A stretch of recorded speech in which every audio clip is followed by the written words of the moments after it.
Assalamualaikum warahmatullahi wabarakatuh. Om Swastiastu, Namo Buddhaya, salam kebajikan. Sahabat-sahabat Tolong Sembilan yang saya hormati dimanapun juga berada, menjelang deklarasi Aliansi Pencinta Indonesia yang langsung dipimpin oleh Abuya Yusuf dari Banten, kembali Abuya Yusuf menegaskan beberapa hal, terutama soal banyaknya oknum habaib di Indonesia ini yang berulah. Yang waras tidak boleh mengalah terhadap mereka para pencoleng-pencoleng agama yang menjadikan agama sebagai alat politik.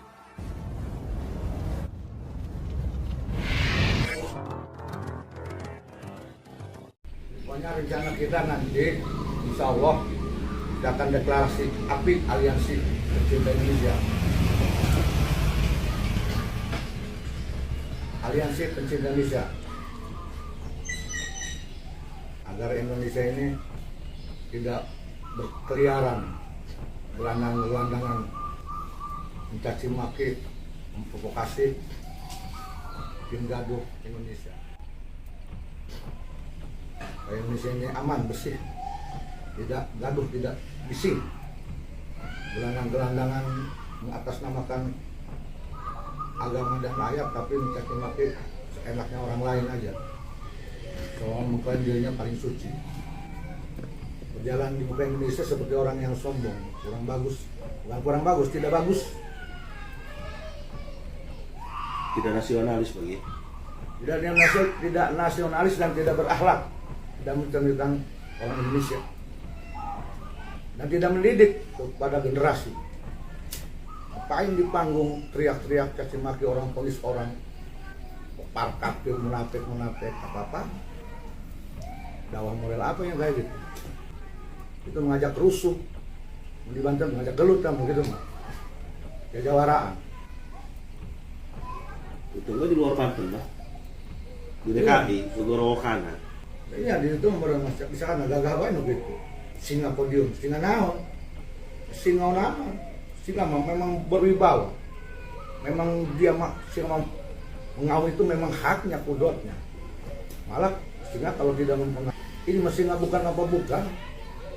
Gaya mau doang singa. Sengaja mah ternyambung eta muka dan khobar mah begitu. Terlalu percaya diri. Bisa jadi. Pokoknya ulun ketahui deh.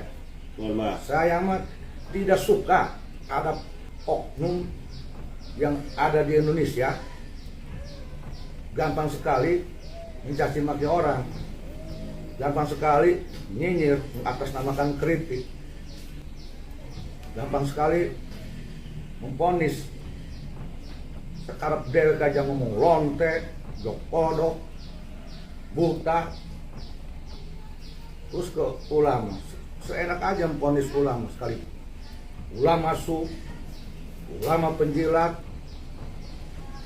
gampang amat. Berarti kalau dia udah ngomong nuduh orang lain ulama su, ulama penjilat, ulama munafik, berarti dia mengklaim dirinya ulama suci, ulama lurus, ulama Allah. Mana ada orang suci, orang lurus, orang bener aku dewek? Gak ada di mana-mana juga. Mafhumnya kan begitu mafhumnya. Ketika seseorang menuduh orang lain ulama su, ulama munafik, ulama penjilat pemerintah, berarti dia sudah mengklaim dirinya itu orang benar, ulama suci. Nggak ada dari sononya. Hanya orang-orang yang bodoh yang percaya, yang ikut paham dia, kemudian kagum ke dia, hanya orang-orang yang bodoh, yang udah ngaji itu. Nggak boleh di Indonesia berjalan dengan kesombongan. Siapapun dia, mau turunan mana turunan nggak boleh. Yang namanya sombong mau turunan apa, Rasul tidak suka. Sombong itu haram, takabur haram, menjustifikasi, memponis orang lain itu haram. Apalagi yang diponis ulama, tahu enggak kehidupannya, sok tahu aja. Yang gitu yang disebut singa, apaan? Tidak mendidik gitu yang kayak gitu di NKRI, di bumi Indonesia. Mencetak generasi muda menjadi sembarangan bicara, tidak berakhlak, tidak beretika, tidak beradab. Akhlak Rasul yang mana yang mau dipakai? Ini kita nih orang Banten kalau denger oknum dai mulai gitu, ini orang Banten mau ngambil ilmu apanya, contoh apanya, sorry toleran apanya dari orang seperti itu. Nggak ada bah, kotor mulutnya juga. Nah, iyalah, apa yang dicontoh? Teriak di Banten juga orang banyak yang teriak berani di pasar-pasar, banyak preman-preman. Tinggal nyontoh preman aja pengen disebut gagah. Kenapa nggak ke terminal bah ya? Atau nongkrong aja terminal tuh, terminal Pakupatan di mana aja balik basah. Kemana tuh ya? Ayo nyontohkan keberaniannya dong. Di Indonesia bukan hanya berani itu bukan yang kayak gitu. Ya bicara amar ma'ruf nahi munkar, setuju amar ma'ruf nahi munkar ditegakkan di mana tujuh. Nah, benar. Tapi jangan lupa tengok di dalam diri kita ini ada enggak kemungkaran. Ada kemungkaran di dalam diri kita, ada kemungkaran di luar diri kita. Mana kemungkaran di dalam diri kita? Yang pertama kemungkaran di dalam hati kita. Kemudian kemungkaran dalam ucapan kita. Contoh, mencaci maki orang lain, memponis nantang-nantang orang, goblok ngomong begitu, dokodok tolos gak rupa, itu kan mungkar. Masa orang mau memberantas kemungkaran dia sendiri melakukan kemungkaran? Apa badut itu lucu? Gak ada dari sononya. Mau ngaji apa coba ayo? Nabi Muhammad amar ma'ruf nahi munkar. Apakah ada dalam ucapan Nabi Muhammad yang mungkar? Enggak ada. Ada di dalam hati Nabi Muhammad yang mungkar? Enggak ada. Ada dalam perbuatan Nabi Muhammad? Enggak ada. Nah itu baru cocok. Contoh tuh Rasulullah. Ketika aku akan mengkikis habis kemungkaran, saya setuju. Tetapi jangan lupa ibda' bi nafsi. Kalau kau memang akan mencontoh akhlak Rasul, apalagi ngaku keturunan Rasul. Contoh dari Rasulullah. Kemungkaran lidahmu hilangkan dulu. Kemungkaran hatimu, nyinyir, dengki, hasud, sudon, sombong, takabur, jangan ada di muka Indonesia. Kemungkaran dirimu dulu hilangkan, perbuatanmu hilangkan. Nah, itu baru. Sampaikan dengan lemah lembut, dengan tata bahasa yang baik yang didengar. Berpendidikan. Ini mah oknum dai ngomong amar ma'ruf munkar seperti dia berpendidikan kayak orang SD aja. Garis besar yang tidak berakhlak. Tidak berakhlak, tidak didik. Emangnya di Indonesia ini orang tidak tahu semua. Kayak Indonesia punya deweknya aja, punya dirinya aja. Karakter dewek. Jangan lupa Indonesia ini ada Banten. Dibuangkan banyak ulama-ulama yang harare hebat-hebat, yang ngerti, yang berpendidikan. Nggak gitu gede amat. Jangan dikira di Indonesia diam itu seolah tidak perhatikan. Kita ini diam, bukan berarti mengiyakan aminkan orang seperti itu, bukan berarti tidak bisa mengevaluasi. Mengevaluasi hanya saja kita lebih menjaga agar Indonesia khususnya Banten tidak panas.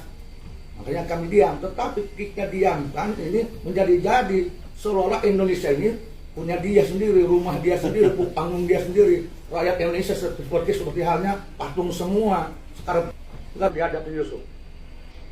Nggak ada nanti berlaku seperti itu. Gagah di depan orang lain belum tentu di hadapan Yusuf. Orang tuh punya keberanian siapapun dia. Jangan ego. Udah damaikan NKRI, berbuat bagus. Kalau mau ceramah yang baik, kasih teladan yang baik, ikuti akhlak Rasulullah. Kalau tidak becus seperti Rasulullah, jangan ceramah, mendingan mendem molor di rumah daripada malu-maluin Rasulullah, maluin agama Islam.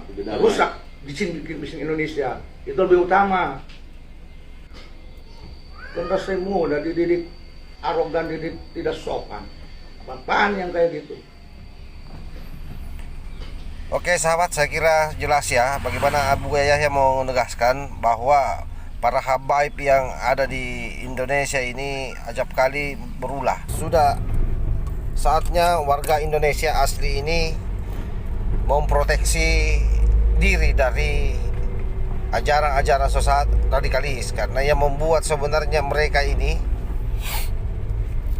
berperilaku seperti ini karena tidak adanya orang-orang pribumi yang mau melakukan proteksi sekaligus pelurusan terhadap apa yang mereka lakukan. Dengan tampilnya Abu Yahya Yusuf ke publik dan berani menegaskan soal pembelaannya terhadap NKRI dari para pencoleng-pencoleng agama yang menjadikan agama ini sebagai alat politik untuk mendapatkan apa yang dia inginkan secara personal, maka sudah seharusnya seluruh anak bangsa ikut bahu-membahu menyokong perjuangan daripada Abuya Yusuf ini. Jadi tentu dengan munculnya Abuya Yusuf, beberapa hal saya kira akan selesai. Pertama, ada semacam heroisme tersendiri yang akan terbangun di kalangan anak bangsa, karena selama ini memang terkesan orang-orang ini semua terkesan dibiarkan melancarkan apa yang menjadi agenda-agenda busuknya. Kita menunggu munculnya tokoh-tokoh lokal yang lain yang memberikan support dan semangat terhadap generasi muda untuk membentengi bangsanya.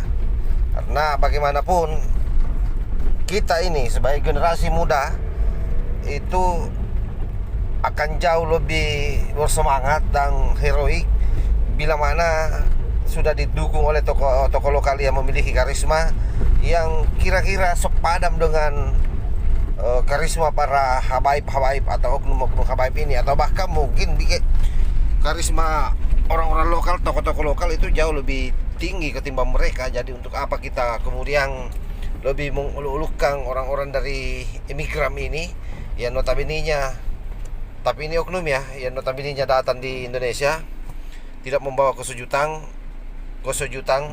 malah membuat hiruk pikuk di negeri ini. Wallahul muwaffiq ila aqwamit thoriq. Wassalamualaikum warahmatullahi wabarakatuh.